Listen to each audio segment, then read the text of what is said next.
ask you a question, P. How was your day? Well, come on, don't look at the clock. Look at me. I am here. How was your day? Fine. And why was it fine? Because it wasn't bad. I don't know. Fine.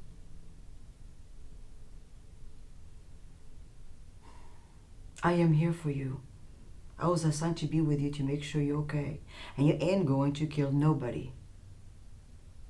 I have known you for a very long time, P. But if your day was okay, then it's fine. Fine.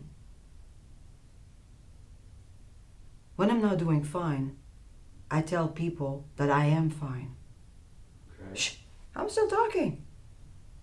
I was really not fine when my mother's doctor misdiagnosed her, said she had MS, and gave her all kind of the wrong medications, and really fucked up. Oh, excuse me, I'm sorry.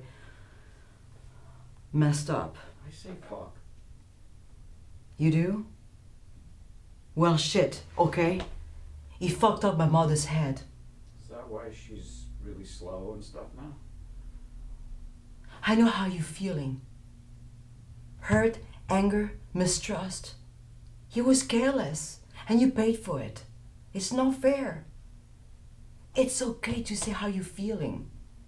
I actually wasn't going to kill him. I know that. But the judge doesn't know that. And the jury doesn't know that. Be honest when they ask you questions. That's why we're here practicing.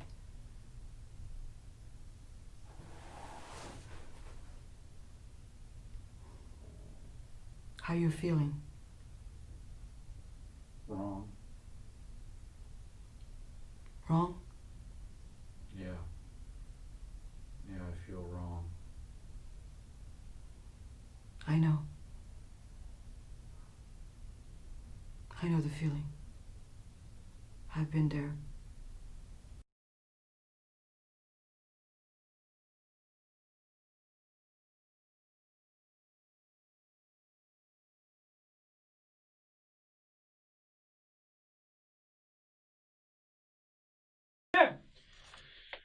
Uh, okay. Deductive reasoning. You see, there are several theories that encompass our understanding of the universe.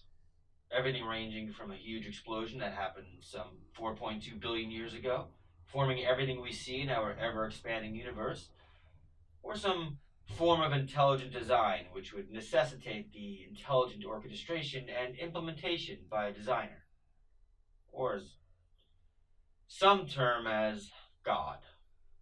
Now, either way, it seems illogical for this Earth to be the sole design and creation of said designer. You would think he would have other avenues to manifest the vastness of his creativity. Or if by the Big Bang, given our proximity to the Sun and the other 200 billion suns in the Milky Way galaxy alone, not to mention the estimated 2 trillion galaxies in the universe, each having at least 100 million suns. So a possible 1 sextillion suns or stars in the universe. That's a billion trillion, or a 1 with 21 zeros behind it. So, the probability is quite high that there is another planet with similar distance and correlation to the Sun that would create the conditions conducive to life. But that also presupposes all life as we know it. Meaning? Meaning, who's to say what actually constitutes life? On Earth, for example, all life that we know is carbon based. Everything from trees, all plant forms, marine life, to human life. All carbon based. Now, who's to say that on other planets there isn't life based on silicon, for instance, or potassium, or argon, or some other element unknown to man with a far more wider and extensive periodical table than the existing 118 elements that we have in our own? Now, given the immense possibilities and the vastness of space, odds are we are certainly not alone. But what do you think? What do you mean? I just told you. No. You gave me a statistical analysis based on several assumptions. You actually just outlined the odds and the possibility of potential life outside of Earth. But that's not what I was asking. I asked you not what the analysis may suggest, but what you personally think to be true. I'm not sure you want to actually know what I think. As one of an interest, I do. What do you want me to say, Dr. Stein? I want you to say what you truly think. Not think what I want to hear, but what you know or believe to be true. Why? So you guys can deem me unfit for society? And lock me down in a cage like some animal again? No, thank you. I would never do that, Walter. Yeah, but your predecessor did. He had me locked down with my ankles and hands chained like some animal. I'm not an animal, Dr. Stein. I'm not an animal. Of course you're not, Walter. I may have different ideas, but I am not an animal. You yourself said, in order for both of us to truly get to know each other, there must be some level of sophistication, understanding, transparency, and trust. And often some quid pro quo, as you said.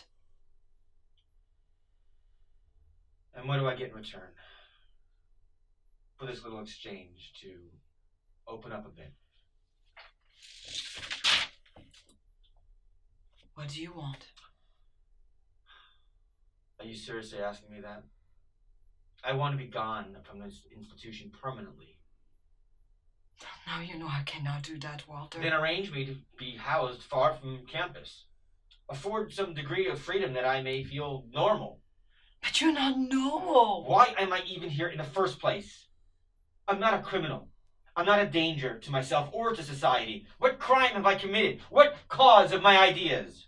Some people think ideas can be very dangerous. And what do you think, Doctor? I think ideas are fine, as long as they're kept under control. Yeah, that's a load of horse shit, and you know it. You know as well as I do that an idea is the most powerful thing on earth. A simple idea can grow, metastasize, and spread through society by internet in minutes. A seed that never leaves the mind but grows and festers in the unconscious mind, finding its end somehow, in an actionable force that won't be denied until it meets its end. Now, how could man have made it to the moon without first having imagined and dreamed of being there first? Or a dictator slash military genius, depending on your vantage point, like Alexander the Great. How could this guy at age 25 conquer the world without having first cultivated and fostered a single thought, a single idea that it could be done? It all started with an idea.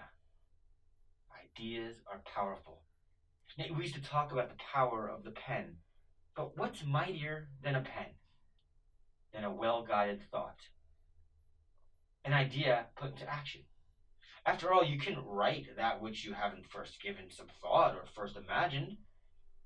Now, you know as well as I do, it's not only that the government wishes to control your thoughts, but your ideas that mature into thoughts, and thoughts into actions, and actions into behavioral patterns of society.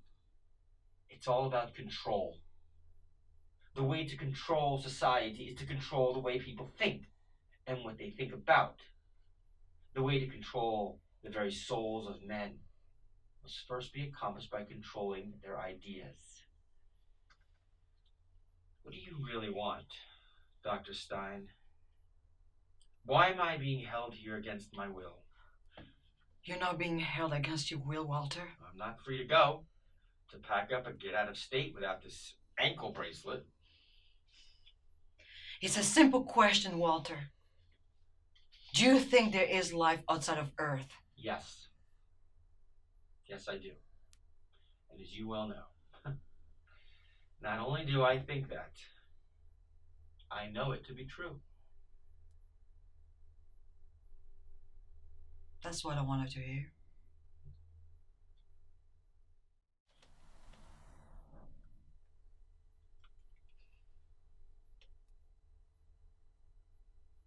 Walter?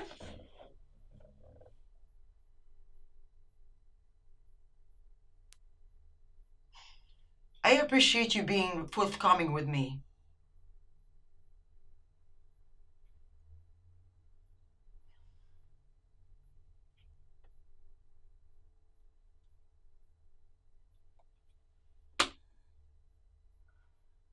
This is hard for you, but at the risk of appearing tone deaf to your feelings.